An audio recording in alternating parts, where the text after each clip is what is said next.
I never meant to fall for her, my best friend's mom's friend. But the night she whispered, "You make me forget my own rules," I realized some lines aren't meant to stay unbroken. I wasn't supposed to notice her the way I did. It was just another Saturday evening. My friend Malik's house, his mom's cooking, a table crowded with laughter and the kind of noise that makes you forget the week. The air smelled like roasted herbs and something sweet caramelizing in the oven. Jazz drifted through the living room. Coltrane, maybe, and the sound of glasses clinking made everything feel familiar. Then she walked in. His mom's friend, Ms. Renee. I'd seen her before in passing. The quiet kind of beautiful that doesn't try, the sort that lingers in your mind long after she leaves the room. She was wearing a cream blouse, her sleeves rolled just above her elbows, a simple gold bracelet catching the light when she moved. Her voice was low and smooth, like she was always half laughing at something she didn't want to say out loud. She smiled when she saw me. "You've grown up since the last time I saw you," she said, tilting her head slightly, her eyes scanning me with a softness that made it hard to hold her gaze too long. I laughed it off, told her it hadn't been that long. But it had, long enough for me to notice her differently now. During dinner, I sat across the table from her. Every time she spoke, people listened. Not because she demanded attention, but because her words carried a kind of calm authority. She talked about her work in community arts, about traveling alone, about how she loved silence after a long day. I found myself listening more to her than to anyone else. Every now and then, her eyes would meet mine. Not for long, just long enough to make my heart stumble a little.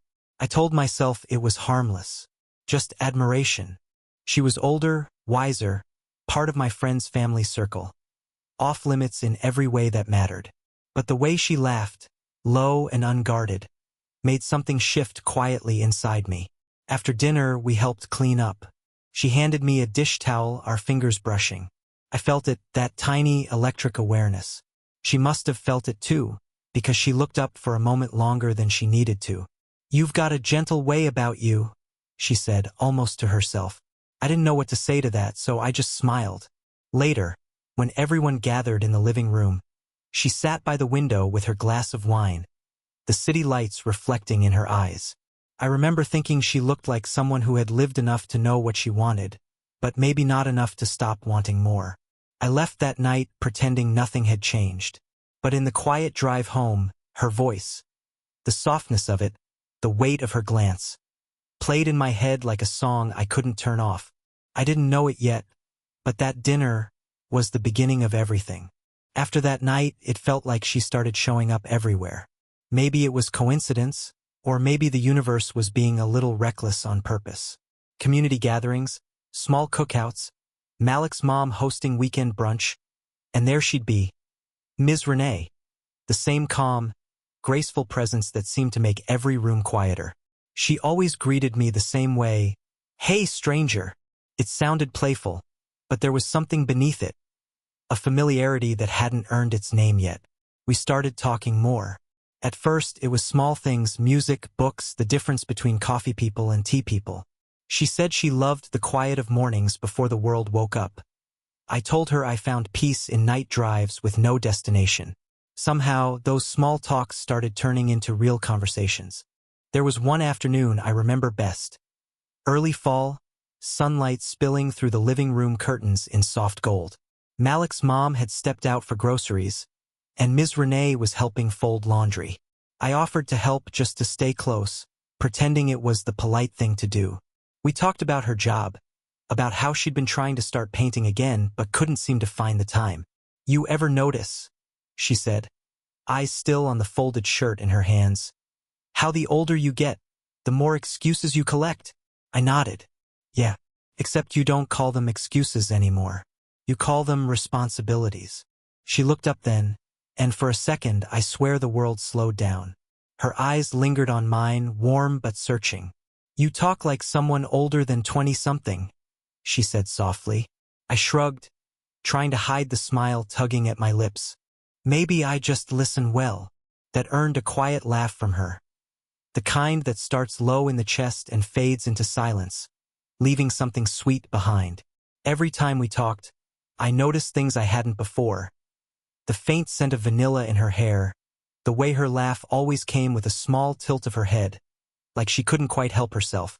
But there was also a caution in her, a distance she kept, like she knew the line we were both pretending not to see. Sometimes I'd catch her watching me, not staring, just noticing. And the moment I met her eyes, she'd smile, as if to pull us both back to safe ground.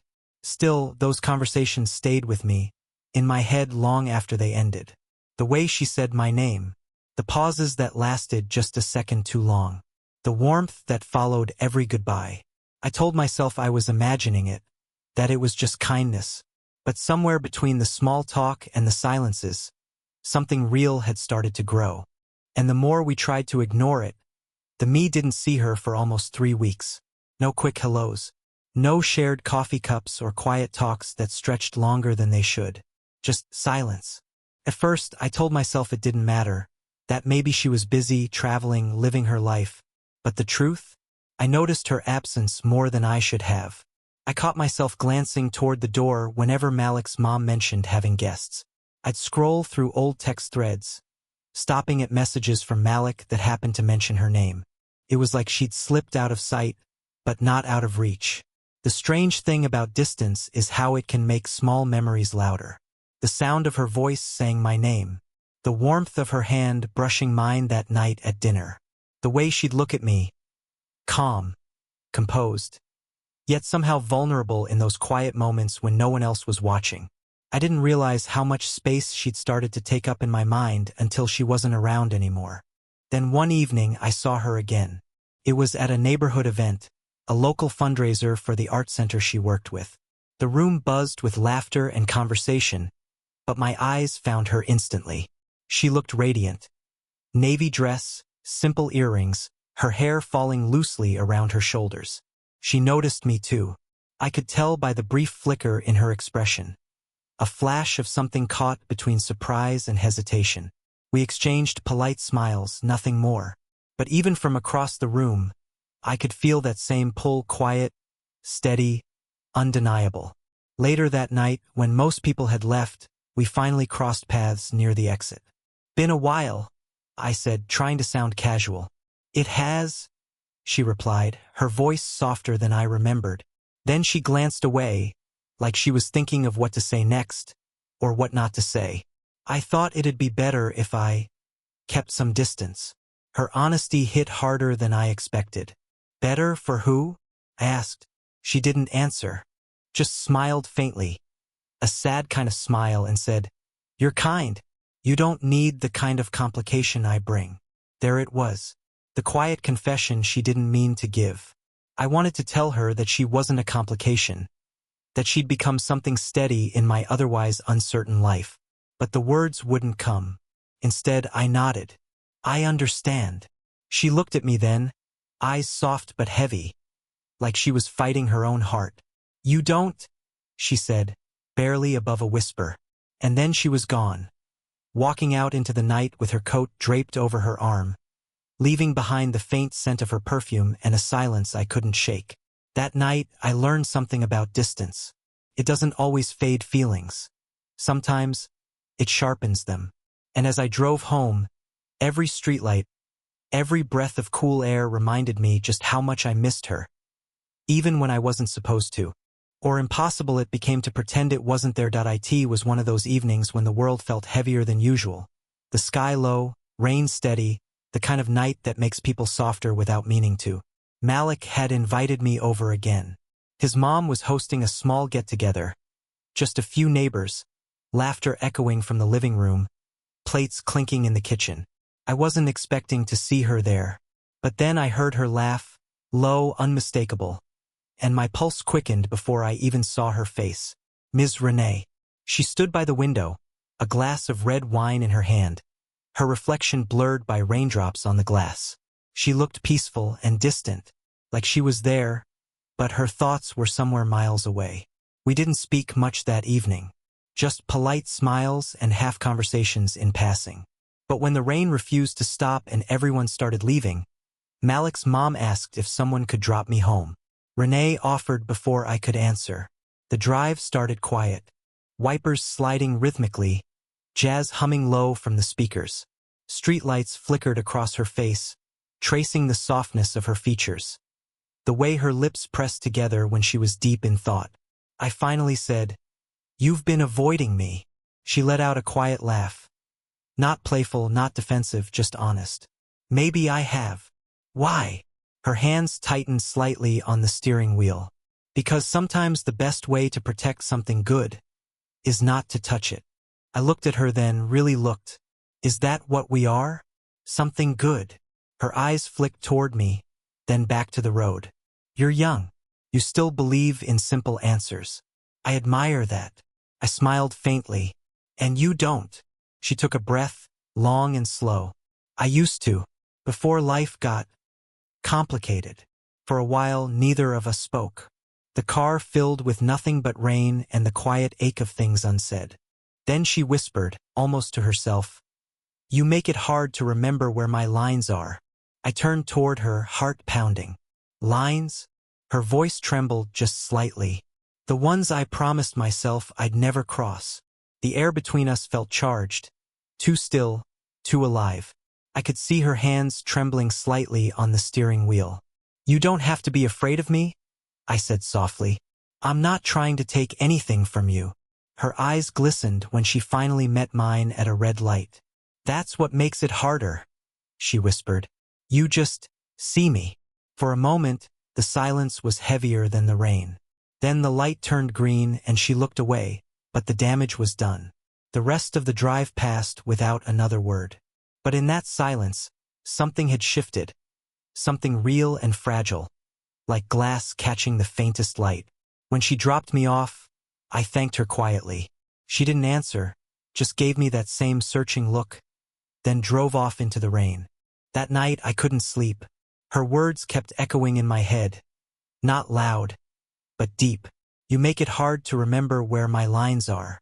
And somehow I knew those lines were already starting to blur. A week passed before I saw her again. It was another evening at Malik's house. A small gathering, quieter this time. The rain had stopped, but the air still smelled of it. Damp earth and jasmine from the garden. Inside, the lights were soft, music playing low, voices fading one by one as people left. When the night grew late, only a few of us remained. Then Malik and his mom went to bed, leaving just me on the porch, nursing the last of my drink. The house behind me glowed in warm yellow light. I was about to leave when I heard the door open softly. She stepped out, Ms. Renee, barefoot, a light shawl over her shoulders. The porch light painted her skin in gold. "I didn't think anyone was still out here," she said. "Couldn't sleep," I replied. "Too quiet." She smiled faintly. "Funny. I came out for the same reason." For a while we just stood there, not speaking, listening to the faint hum of crickets and the wind moving through the trees. There was something peaceful about it, and dangerous too. Finally, she said quietly, "You've been on my mind more than you should be." The words hit like a heartbeat skipping. I turned to her. "And that's a bad thing?" Her eyes met mine, steady, but full of conflict. "It's not supposed to happen," she said softly. "I have rules, lines I drew for a reason." I took a slow step closer, not enough to crowd her, but enough that I could see the reflection of the porch light in her eyes. "Then why does it feel like we've already crossed them?"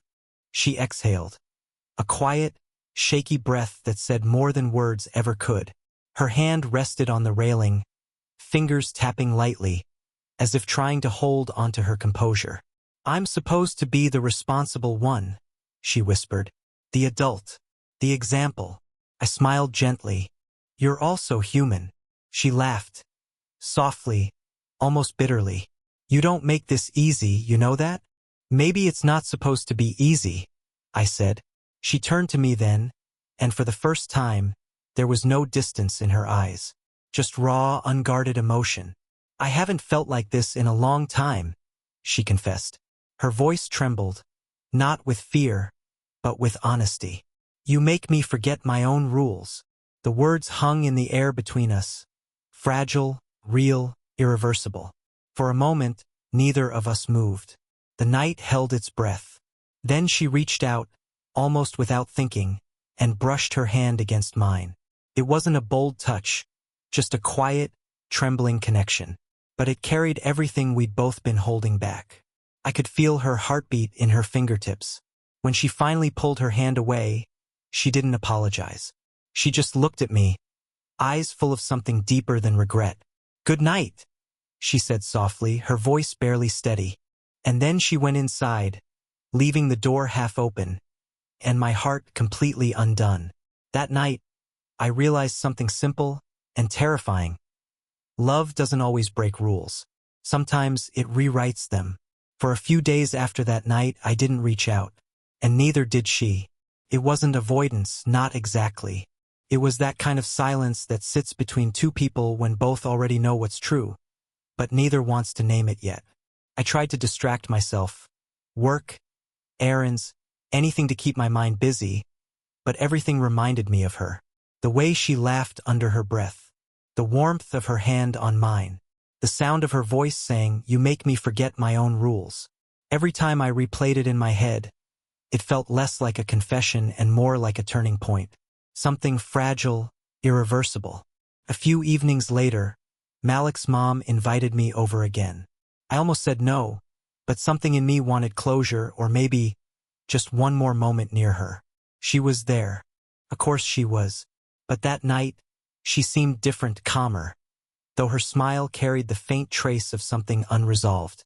When the evening wound down and everyone drifted off, I stayed behind to help clean up.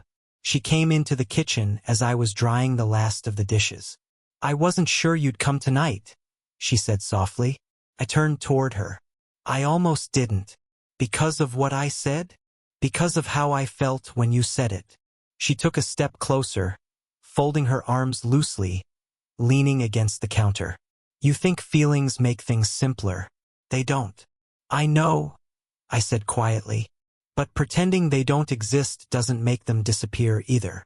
For a long moment we just looked at each other. Neither of us brave enough to close the space between us, but both unwilling to break it. Finally, she sighed. "You remind me of who I used to be, before I started overthinking everything.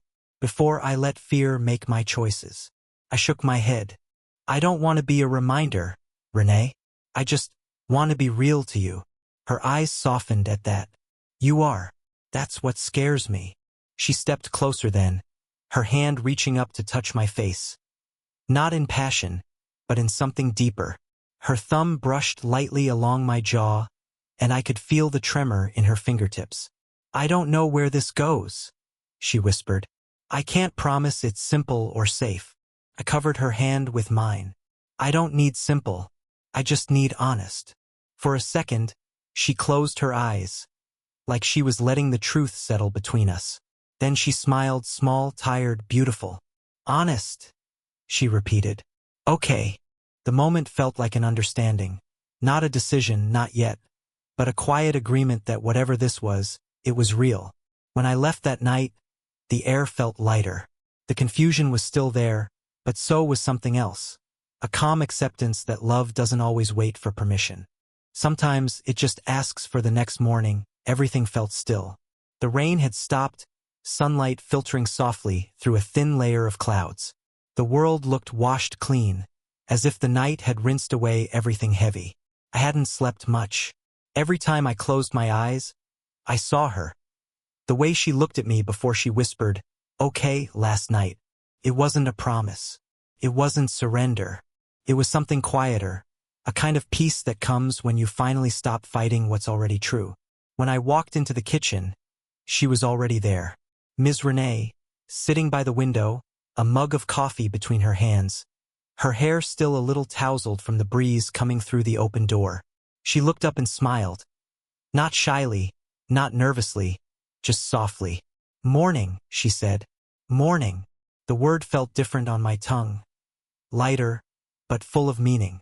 I made myself a cup of coffee and joined her at the table. For a while, we didn't speak. The quiet wasn't awkward anymore. It felt like something we'd earned. She glanced at me, eyes warm. "You're quieter than usual." I smiled faintly, just trying to figure out if anything's changed. Her fingers traced the rim of her mug. Maybe not everything has to. I nodded slowly. But something has. She didn't deny it.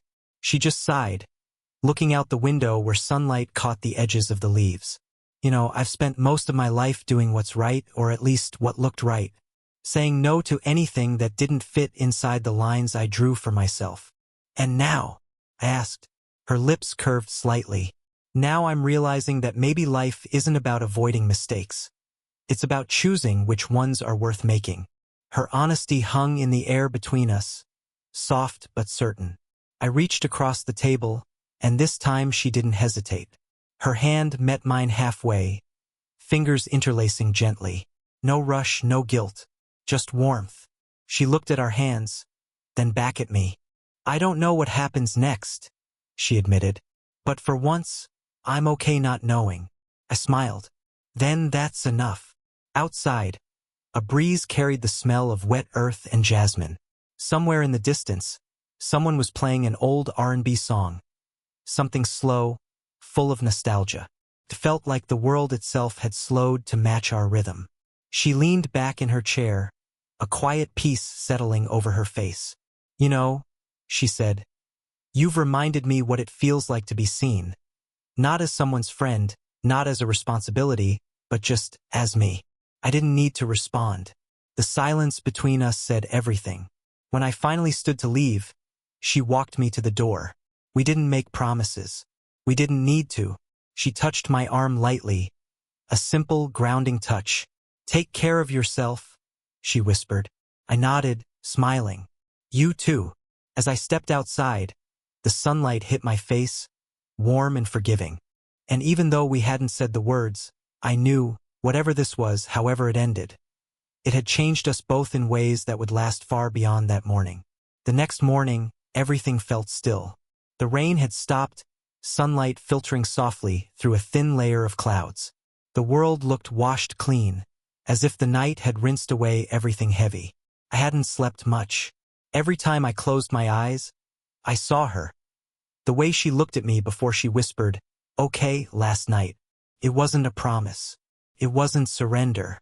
It was something quieter, a kind of peace that comes when you finally stop fighting what's already true. When I walked into the kitchen, she was already there. Ms. Renee, sitting by the window, a mug of coffee between her hands, her hair still a little tousled from the breeze coming through the open door. She looked up and smiled. Not shyly, not nervously, just softly. "Morning," she said. "Morning." The word felt different on my tongue. Lighter, but full of meaning. I made myself a cup of coffee and joined her at the table. For a while, we didn't speak. The quiet wasn't awkward anymore. It felt like something we'd earned. She glanced at me, eyes warm. "You're quieter than usual." I smiled faintly, just trying to figure out if anything's changed. Her fingers traced the rim of her mug. "Maybe not everything has to." I nodded slowly. "But something has." She didn't deny it. She just sighed, looking out the window where sunlight caught the edges of the leaves. I've spent most of my life doing what's right, or at least what looked right, saying no to anything that didn't fit inside the lines I drew for myself. And now, I asked. Her lips curved slightly. Now I'm realizing that maybe life isn't about avoiding mistakes. It's about choosing which ones are worth making. Her honesty hung in the air between us, soft but certain. I reached across the table, and this time she didn't hesitate. Her hand met mine halfway, fingers interlacing gently. No rush, no guilt, just warmth. She looked at our hands, then back at me.